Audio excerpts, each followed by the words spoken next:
Jaipur literature festival के पहले दिन भीमराव अंबेडकर, बॉलीवुड और भारत अमेरिका के रिश्तों से जुड़े कुछ अहम मुद्दों पर चर्चा हुई। BR Ambedkar life and times में शशि थरूर और anti caste scholar Sumit Samos की चर्चा हिंदुत्व के मुद्दे पर जा पहुंची।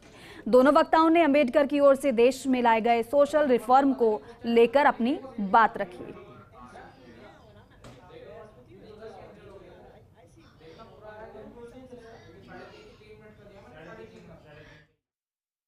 Good afternoon, everyone. It's just after 12, so I suppose one should say good afternoon. Delighted to see you all here, and I'm very pleased to welcome Caroline Elkins to Jaipur. She's here for the first time, and she's the author of this formidable doorstopper of a book, Legacy of Violence, A History of the British Empire. And it's, as you can imagine, made an awful lot of waves, but nothing compared to the waves she made with her first book, Imperial Reckoning, in 2005, the history of Britain's Gulag. And that was a story of how the British essentially incarcerated, tortured and abused people from the Kikuyu tribe in Kenya because they were caught up in the Mau Mau uprising as violent freedom fighters in Kenya in the 50s and early 60s. Writing as a form of resistance. And I said, yes, okay, I'll speak about that. It sounds, it's a good way of describing what writing is. It sounds, well, noble, brave, taking on whatever, resisting. But resisting what?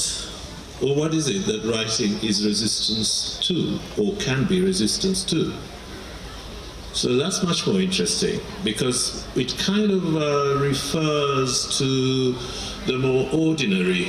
राजधानी में एक बार फिर से साहित्य का महाकुंभ शुरू हुआ है। जयपुर लिटरेचर फेस्टिवल में आज शाम को फ्रंट लॉन के अंदर एसएमएस मेडिकल कॉलेज के प्राचार्य डॉक्टर राजीव बरगट्टा जो है उनकी पुस्तक जो है लॉन्च की गई है। हमारे साथ मौजूद है डॉक्टर राजीव बरगट्टा जी, उनसे बात करते हैं। सर, एक बड़ा प्रयास था आपका, उसको आप उकेर पाए और आज की लॉन्चिंग हुई है। किस तरह देखते हो इस कार्यक्रम को और क्या रहा इस पुस्तक के पीछे की जर्नी पूरी, सर बताएँ।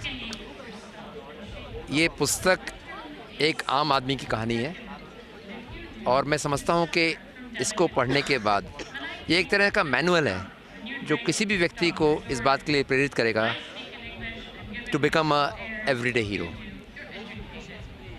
ये पुस्तक एक ऐसे व्यक्ति कहानी है जो कि बहुत ही एक अपरंपरागत जर्नी उन्होंने निभाई।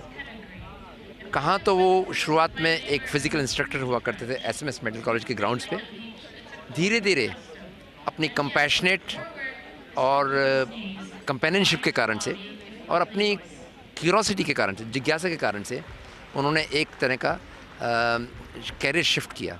And from there, from sports, from the grounds, from the greens of the grounds, he shifted to labs and libraries of the hospital. So मैं समझता हूँ कि किसी भी व्यक्ति को प्रेरित करेगी। ऐसा पहली बार नहीं हुआ है कि किसी व्यक्ति ने बिना डिग्री के किसी पर्टिकुलर मुकाम को हासिल किया। पहले भी 20वीं सदी के शुरू में जब महान मैथमेटिशियन रामानुजन को इंग्लैंड बुलाया गया तब उनके पास कोई डिग्री नहीं थी।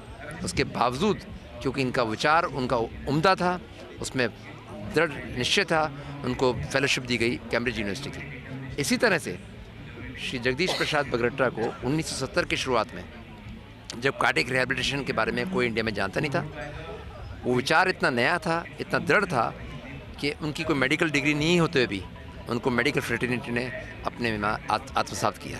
सर, जिसको कह सकते हैं कि असाधारण व्यक्तित्व और उसको कह सकते हैं चर्चित चेहरा बन जाए, कैसे मानते हैं इस तरह की जर्नी को? क्या मतलब युवाओं में जो आजकल के जो लोग हैं उनको इस पुस्तक से किस तरह की प्रेरणा मिलेगी? सर, इस पुस्तक के दो ही सबसे अहम पहलू हैं।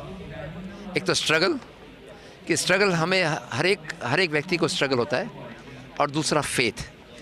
तो पूरी ज़िंदगी में उनको स्ट्रगल झेलना पड़ा, लेकिन उनकी श्रद्धा और कालचक्र की जो पहिए हैं उसमें पिसने के बावजूद भी उनकी इसी श्रद्धा ने एक तरह का उनमें, मैं समझता हूँ कि there was a spiritual vaccine of keeping calm, feeling calm and keeping his poise.